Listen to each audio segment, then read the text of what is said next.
सर्दियों की बारिश।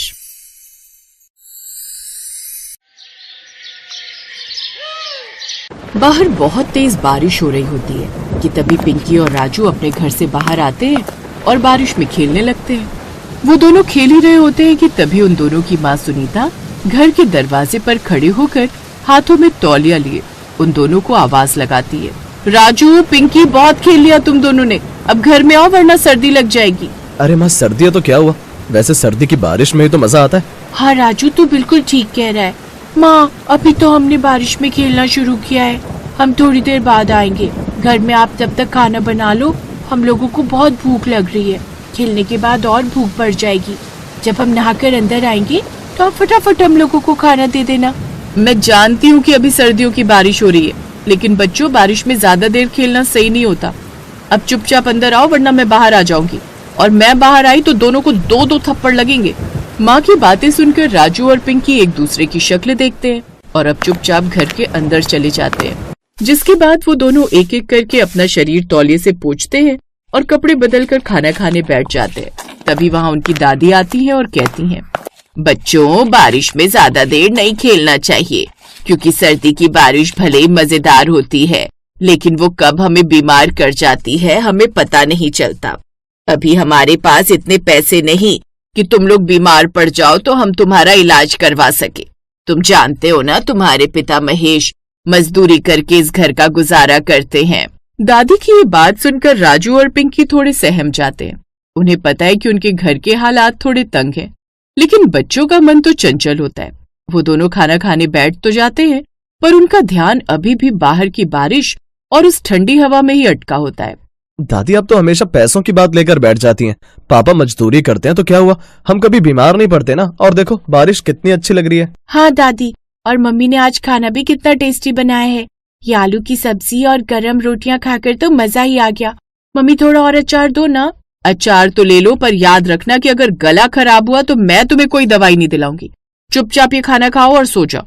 इस तरह सभी लोग आपस में बातें कर ही रहे होते हैं कि तभी बाहर से जोर जोर से दरवाजा खटखटाने की आवाज आती है। सुनीता हैरान हो जाती है कि इस बारिश में कौन आया होगा। वो जाकर दरवाजा खोलती है तो देखती है कि महेश पूरी तरह से भीगा हुआ खड़ा है। सुनीता जल्दी से तौलिया लाओ, मैं तो पूरी तरह भीग गया हूँ। रास्ते में बहुत तेज बारिश शुरू हो गई थी। सुनीता भागकर तौलिया लाती है और महेश को देती है।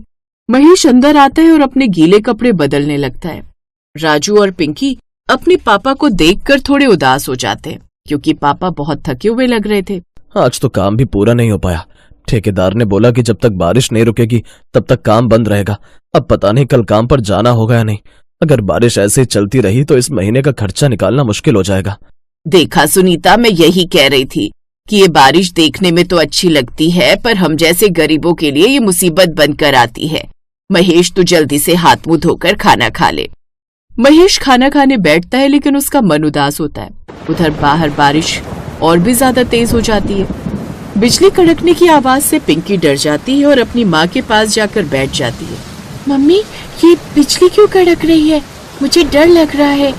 कुछ नहीं है बेटा, बस बादल गरज रहे, तू जल्दी से सो जा। रात के करीब 12 बज रहे होते हैं। पूरा परिवार सो रहा होता है, लेकिन अचानक छत से पानी टपकने लगता है। पुराने घर की छत अब इस तेज बारिश को झेल नहीं पा रही होती है। मम्मी देखो मेरी चादर गीली हो गई है, छत से पानी गिर रहा है। सुनीता और महेश झट से उठते हैं, देखते हैं कि छत के 2-3 कोनों से पानी टपक रहा है।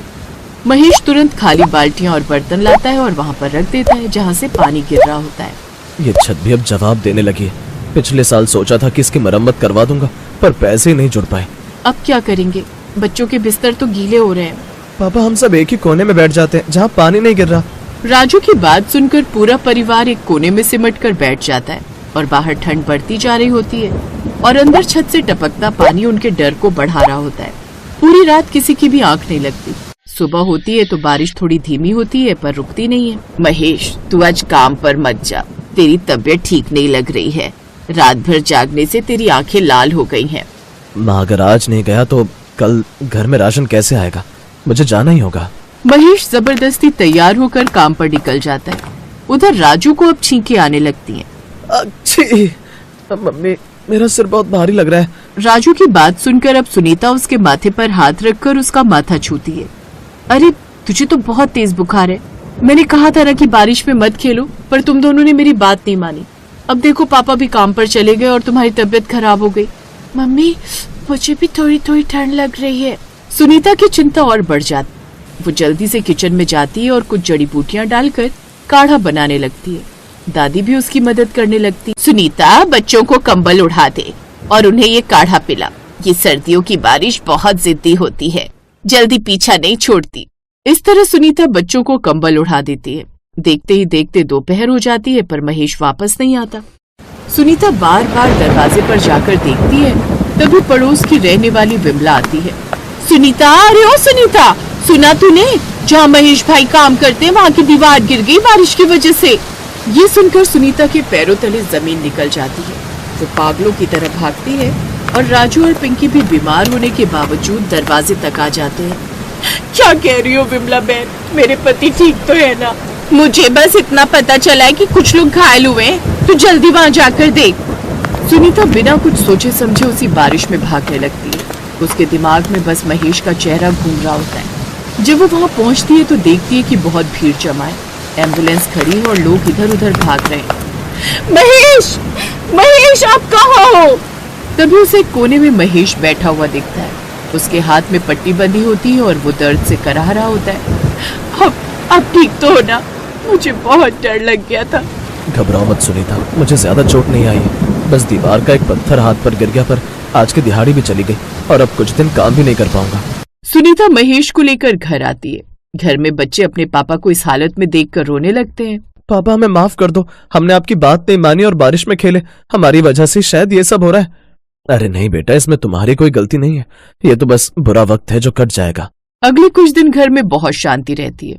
महेश काम पर नहीं जा पाता और बच्चों की तबीयत भी धीरे धीरे ठीक हो रही होती है। तभी एक दिन अचानक ठेकेदार घर आता है। महेश, कैसे हो भाई? साहब आप यहाँ देखिए, मेरा हाथ अभी ठीक नहीं है, मैं काम पर नहीं आ पा रहा। मैं तुम्हें काम पर बुलाने नहीं आया हूँ। उस दिन जो हादसा हुआ उसमें तुम्हारी कोई गलती नहीं थी। मालिक ने उन सब मजदूरों के लिए कुछ पैसे भेजे जो घायल हुए थे। ये लो तुम्हारा मुआवजा। ठेकेदार महेश को कुछ पैसे देता है। ये पैसे इतने होते हैं कि महेश के हाथ का इलाज भी हो जाए और घर का राशन भी आ जाए। भगवान का लाख लाख शुक्र है, अब सब ठीक हो जाएगा।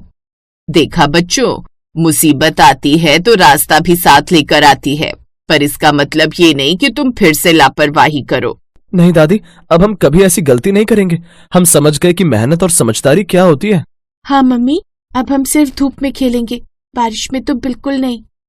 बाहर अब बारिश रुक चुकी होती है और हल्की हल्की धूप निकलने लगती है। घर की छत से अब पानी नहीं टपक रहा होता और चारों तरफ एक सुकून भरा माहौल हो जाता है। राजू और पिंकी अब समझदार हो गए होते हैं और महेश के चेहरे पर भी अब कोई चिंता नहीं होती।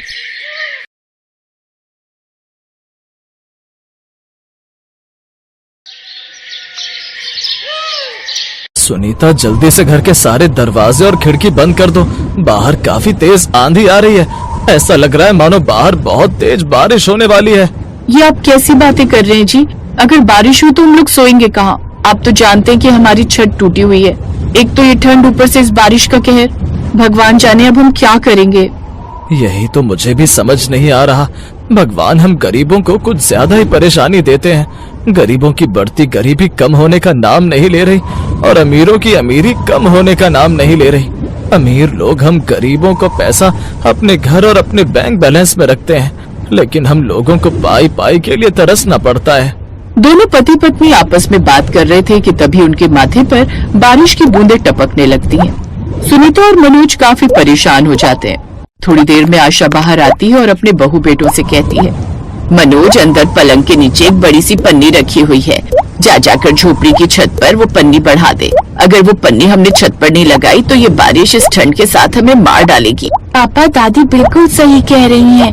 वैसे भी हमारे पास ठंड से बचने के लिए ज्यादा जुगाड़ नहीं, और तो और हमारे पास एक गर्मा गर्म कंबल भी नहीं है, और ऊपर से ये बारिश हो रही है, ठंड और बढ़ रही है। पापा इसलिए जाकर जल्दी से छत को ढक दीजिए, ताकि ज्यादा ना सही पर थोड़ा बहुत ही सही हम इस बारिश से बच तो जाएंगे ना। आप सब बिल्कुल सही कह रहे हैं। सुनीता, बाहर जो सीढ़ियाँ रखी हुई हैं, तुम उसे पकड़कर खड़ी होना, मैं ऊपर जाकर अभी छत को ढक देता हूँ। मनोज की बात सुनकर अब सुनीता मनोज के साथ बाहर जाती है और सीढ़ी पकड़कर खड़ी हो जाती है। मनोज भी अब अपनी झोपड़ी की छत को पन्नी से ढक देता है और नीचे घर में आ जाता है। उस बड़ी सी पन्नी को झोपड़ी की छत पर छापने से बारिश का पानी अंदर तो नहीं आता, लेकिन बाहर बढ़ती ठंड मनोज और उसके परिवार की जान लेने पर उतर आती है। पिंकी ठंड से थरथराने लगती है और आयशा बूढ़ी होने के कारण उसके पैरों में दर्द होने लगता है, जिसे देख मनोज और सुनीता काफी परेशान हो जाते हैं।